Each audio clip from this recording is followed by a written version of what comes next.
Olá, olá, pessoal! Sejam muitíssimo bem-vindos a mais um episódio da nossa websérie, a já conhecida Diplomacia Sem Segredos. Eu sou a professora Fernanda Manhota, de Política Internacional aqui do Sapiência, e hoje a gente vai falar sobre um tema que costuma despertar muita curiosidade. E por que não dizer também uma série de mitos, viu, pessoal? No imaginário coletivo, eu sei que a figura do diplomata no exterior é sinônimo de um certo glamour. Viagens, recepções, jantares oficiais, uma vida sofisticada representando o Brasil mundo afora. Tenho certeza que você que quer ser diplomata já se viu naquela propaganda do chocolate famoso, né, nos coquetéis e tal. Mas a gente precisa se perguntar, será que é só isso? Será que a vida em missão internacional é de fato tão fácil, tão leve, tão assim instagramável como as pessoas costumam pensar? E é justamente sobre isso que a gente vai conversar hoje por aqui. No episódio 3 da nossa websérie, a gente vai abrir as cortinas da atuação diplomática fora do país e vai falar um pouquinho sobre os bastidores dessa rotina que mistura idealismo, estratégia e, obviamente, muitos desafios reais. Você vai entender como é na prática o trabalho de um diplomata nas embaixadas, nos consulados e também nos mais variados organismos internacionais. São os locais onde você toma o café com um representante de Estado pela manhã e se resolve uma crise humanitária pela tarde. Também a gente vai explicar o que é que são os chamados postos A, B, C e D, uma classificação que afeta diretamente a experiência do diplomata no exterior e pode significar desde uma cidade cosmopolita com estrutura completa até um posto remoto com condições de vida super adversas. A gente também vai falar sobre os postos mais concorridos, aqueles mais desafiadores. E, claro, vamos explorar ainda quanto tempo dura uma missão, como funciona o vai e vem entre Brasil e exterior, se é possível passar mais tempo no próprio país ou no exterior, e também vamos, evidentemente, cobrir o tema da remuneração, como que ela é estruturada, o que é o chamado adicional de representação, e, por fim, vamos tirar aquela dúvida que é bastante comum, né? Afinal de contas, é possível continuar exercendo a sua profissão de origem depois de se tornar um diplomata? Será que dá para conciliar a carreira diplomática com a atuação em áreas como advocacia, psicologia, educação? Bom, hoje a gente vai navegar por esse mar de dúvidas, com muita informação, clareza, com um olhar sincero sobre os bastidores da carreira, e é esse o convite que eu deixo para vocês. Venham comigo, porque Diplomacia Sem Segredos começa agora. Bom, afinal, como é o trabalho de um diplomata quando ele é designado para uma missão no exterior? Pois bem, a resposta começa com uma informação fundamental. É preciso entender onde é que esse diplomata vai trabalhar. Sim, antes de falar da função em si, a gente precisa identificar os tipos de postos que integram o serviço exterior brasileiro. O corpo diplomático no exterior, ele está presente em 3 tipos de representações oficiais. O Ministério das Relações Exteriores é quem chama esses postos, que designa esses postos.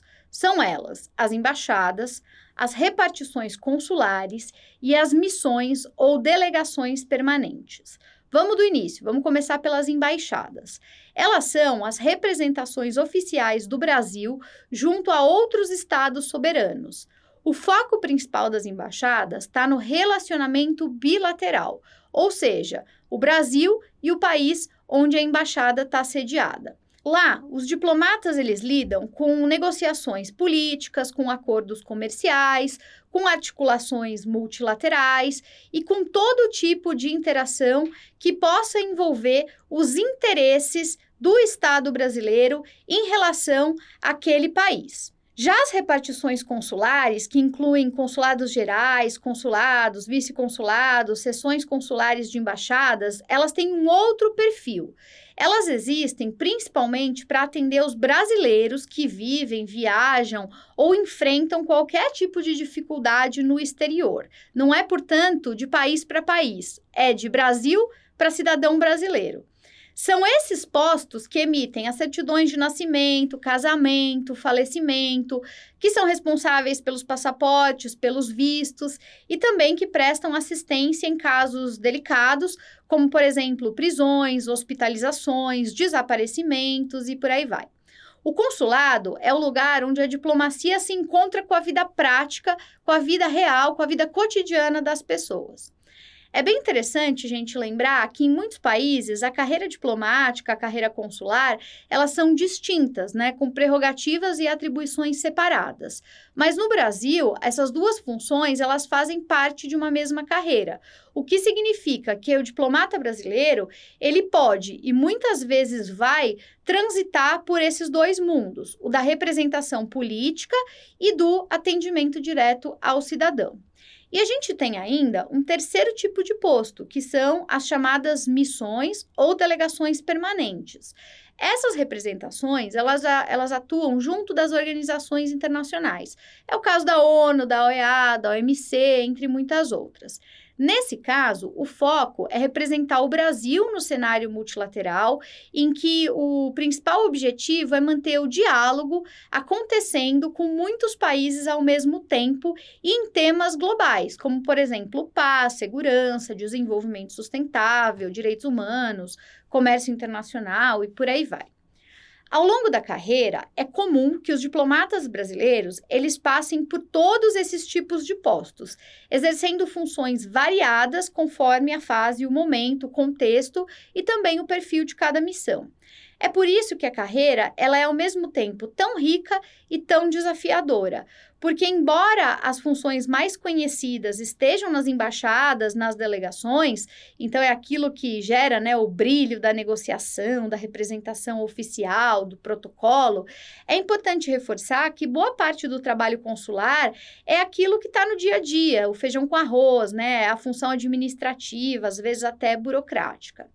A verdade, gente, é que a rotina de um diplomata, ela pode mudar bastante dependendo do país em que ele está lotado, do tamanho da representação brasileira naquele local e também das prioridades da política externa em relação àquele estado em particular.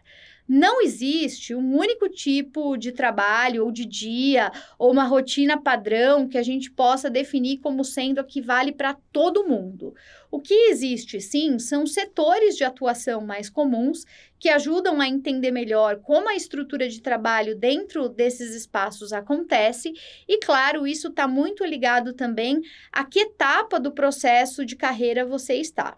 A atuação diplomática fora do Brasil, ela costuma se concentrar em 5 áreas principais. A primeira delas é o setor político. Nela, o diplomata é o responsável por observar e relatar à Secretaria de Estado em Brasília a conjuntura política, econômica e social do país em que ele está localizado. Então, esses são os relatórios que alimentam a formulação de decisões de política externa do Brasil, ou seja, eles são muito mais do que papéis burocráticos, são ferramentas estratégicas, né, que alimentam o processo decisório. O segundo setor, né, possível de atuação é o comercial, em que o foco é promover os interesses econômicos do Brasil no além-mar, né, fora. Isso pode significar apoiar exportações brasileiras, isso pode ser relacionado à promoção de produtos nacionais, participação em feiras internacionais ou mesmo na facilitação de diálogo entre empresas estrangeiras e o Brasil. É a diplomacia que movimenta negócios, empregos e que gera também oportunidades. Nós temos ainda o pessoal que atua no setor consular, que tem uma das missões mais, digamos assim, humanizadas, né, próximas do cidadão no contexto da diplomacia.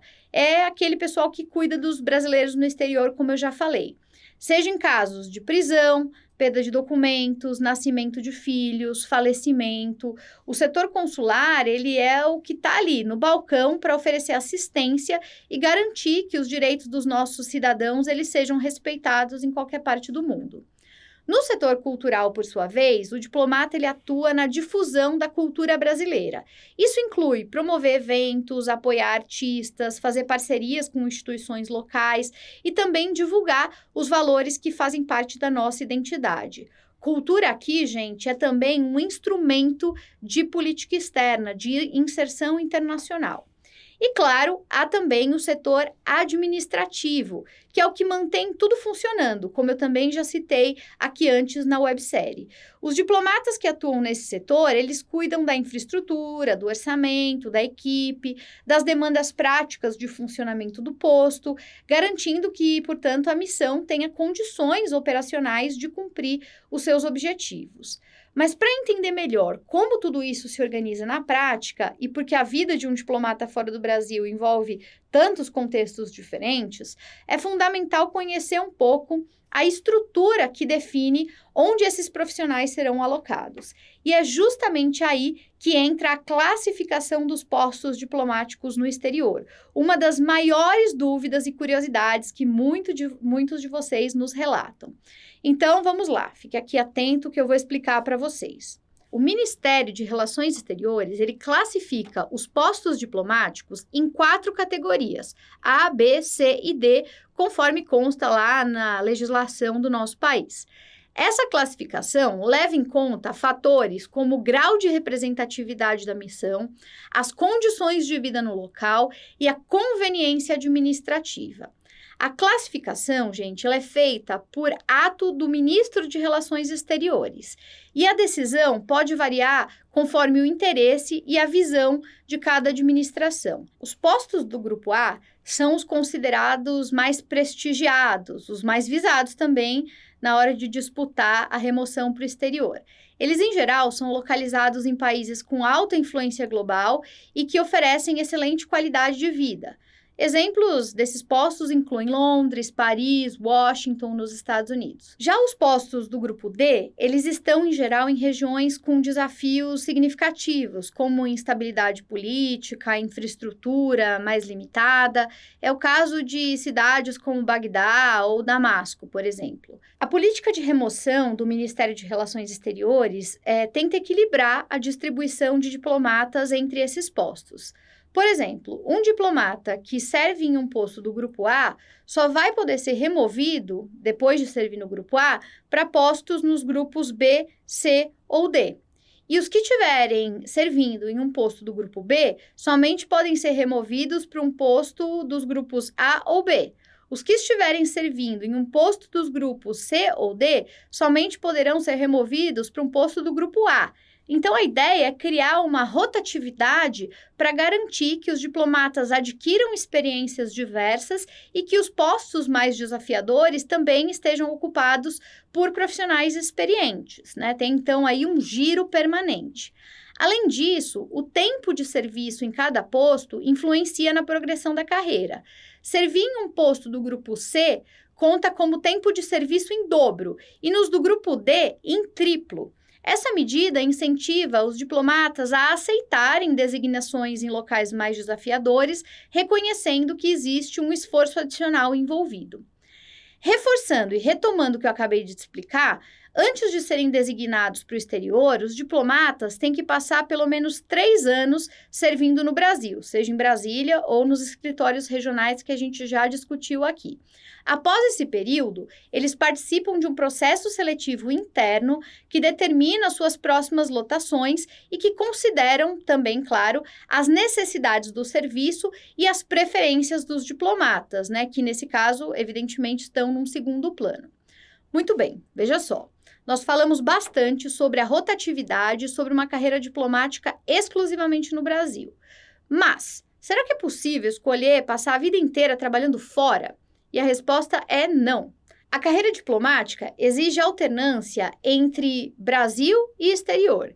E há regras claras que limitam o tempo contínuo de permanência em uma missão no estrangeiro, inclusive para quem já chegou ao topo.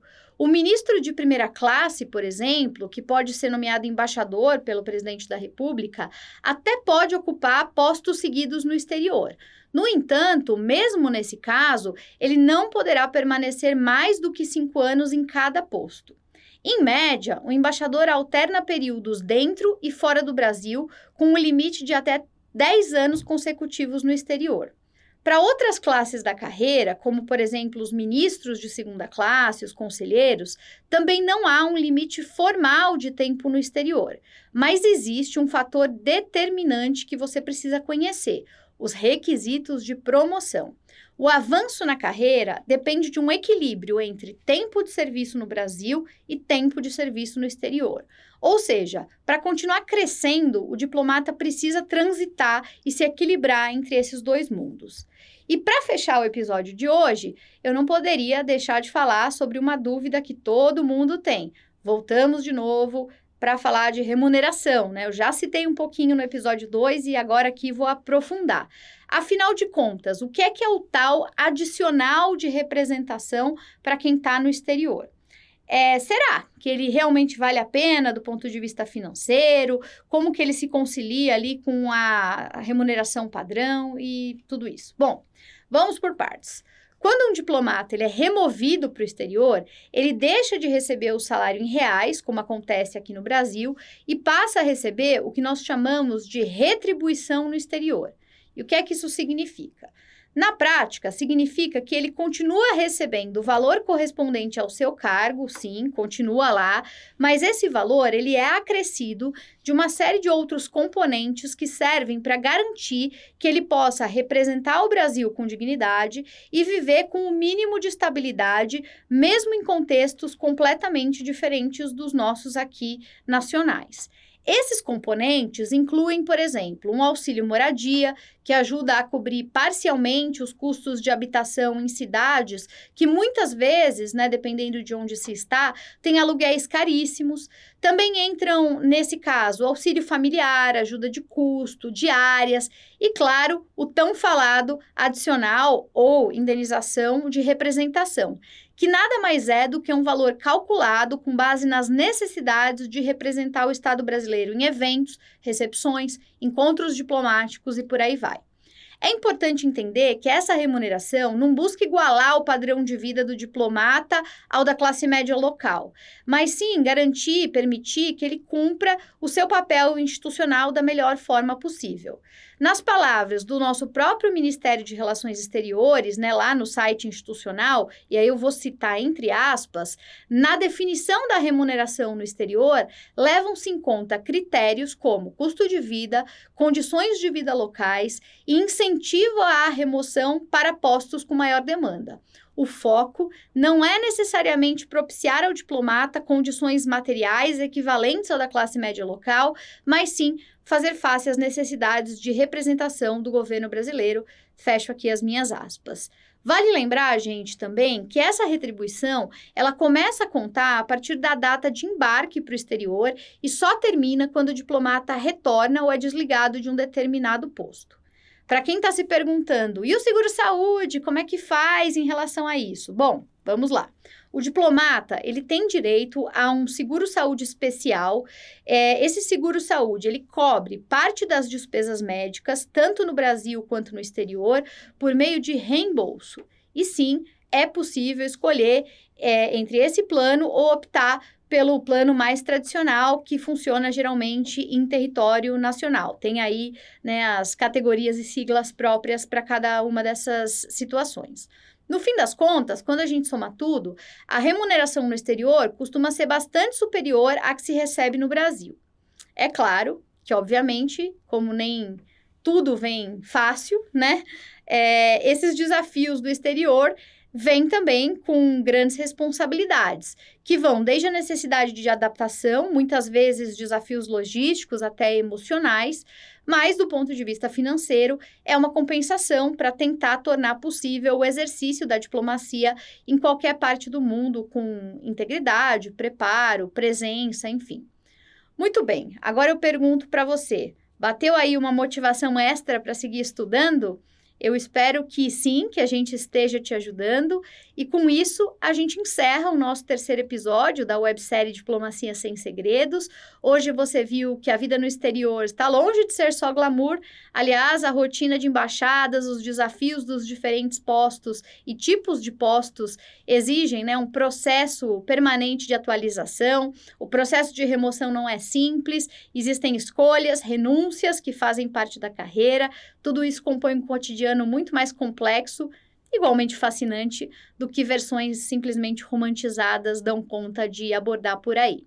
Se você achou que a diplomacia já parecia exigente até aqui, espera até o último episódio, viu? Porque no episódio 4 a gente vai falar da parte da carreira que os filmes não mostram. Tem a ver com todo esse processo que envolve troca de países, adaptação das crianças, se você tem filhos ou se pretende ter, reinvenção da carreira do cônjuge que te acompanha muitas vezes e os dilemas que só quem vive em uma vida em permanente trânsito é capaz de entender.